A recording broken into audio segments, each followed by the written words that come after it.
Hello friends, आप देख रहे हैं स्पोर्ट्स विद रविश। मैं हूं आपके साथ रविश मित्र। और क्या क्रिकेट के मैदान में ऐसा हो सकता है कि कोई गेंदबाज अपने कप्तान से नाराज होकर फील्ड छोड़ दे और उसके बाद टीम को 10 खिलाड़ियों के साथ ही क्रिकेट खेलनी पड़े, और ये भी इंटरनेशनल मैच में। तो जी हाँ, ये वाकया हुआ है England versus West Indies third ODI, जिसमें कि अल्जारी जोसेफ जो कि टीम के तेज गेंदबाज हैं, वो अपने कप्तान शे होप से इतने ज्यादा नाराज हो गए कि उन्होंने फील्ड को ही छोड़ दिया। और उसके बाद एक ओवर तक वेस्ट इंडीज की टीम 10 खिलाड़ियों के साथ खेलती हुई नजर आई। तो क्या है पूरा मामला, ये मैं आपको डिटेल से बताने वाला हूं।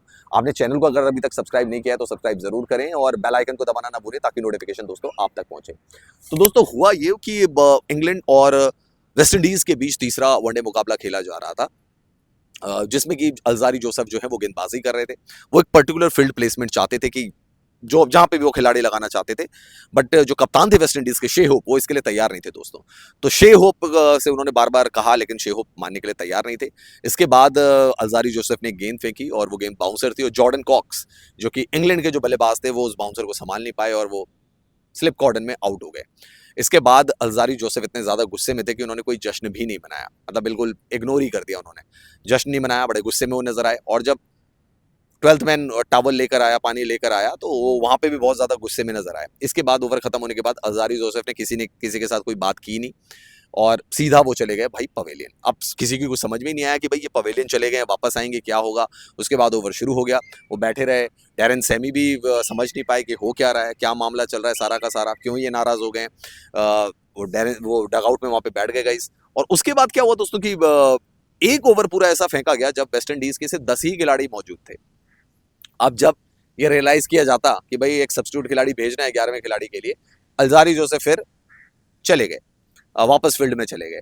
तो 10 ओवर में 45 रन देकर 2 विकेट अल्जारी जोसेफ ने वहां पे लिए, लेकिन कप्तान के साथ जो उनकी तनातनी थी वो मैदान में साफ तौर पर नजर आ गई। और ऐसा क्रिकेट के मैदान में बहुत कम देखा जाता है कि मतलब बॉलर जो है वो कप्तान से ही भिड़ जाए, नाराज हो जाए, इतना नाराज हो जाए कि मैदान छोड़ के ही वापस चले जाए। और फील्डिंग प्लेसमेंट वो क्योंकि बार बार चाह रहे थे, वो स्लिप कॉर्डन में इशारा भी कर रहे थे कि जहां उनको फील्डर लगाना है, लेकिन शे होप उनकी बातों को नहीं मान रहे थे। तो वेस्ट इंडीज में कभी कभी अनोखे नज़ारे भी देखने को मिल जाते हैं, उसमें से ये भी एक अनोखा नज़ारा था। डिफरेंट डिफरेंट आइलैंड्स हैं वहाँ के, कई बार खिलाड़ियों में ईगो क्लैशेस भी हो जाती है। बोर्ड के साथ तो हमेशा से वेस्ट इंडीज के खिलाड़ियों का पंगा चलता रहता है। हालांकि वेस्ट इंडीज ने इस मुकाबले को जीत लिया, ये वेस्ट इंडीज के लिए अच्छी बात रही। लेकिन ये जो नज़ारा जो देखने को मिला बिल्कुल ही डिफरेंट था, मतलब एक अलग ही जोन में अल्जारी जोसेफ जो थे वो नजर आए। विकेट लेने के बाद भी जैसा मैंने बताया कि कोई जश्न उन्होंने नहीं बनाया, उनके लिए टावल लेकर आया, तो वहां पे भी वो नाखुश नजर आए। खैर दोस्तों, क्रिकेट में ऐसी चीजें नहीं होनी चाहिए, दे शुड बी अवॉइडेड। कप्तान कुछ कहता है तो उसकी रेस्पेक्ट की जानी चाहिए ऑन फील्ड। और जब आप ड्रेसिंग रूम में चले जाएं या पवेलियन में आप चले जाएं तो वहां पर ये सारी बातें होनी चाहिए। बीच मैदान में अगर आप ऐसी हरकतें करेंगे तो वो शायद टीम के लिए भी अच्छा नहीं रहेगा, कोई मैसेज भी अच्छा नहीं जाएगा इंटरनेशनल सिनेरियो में भी।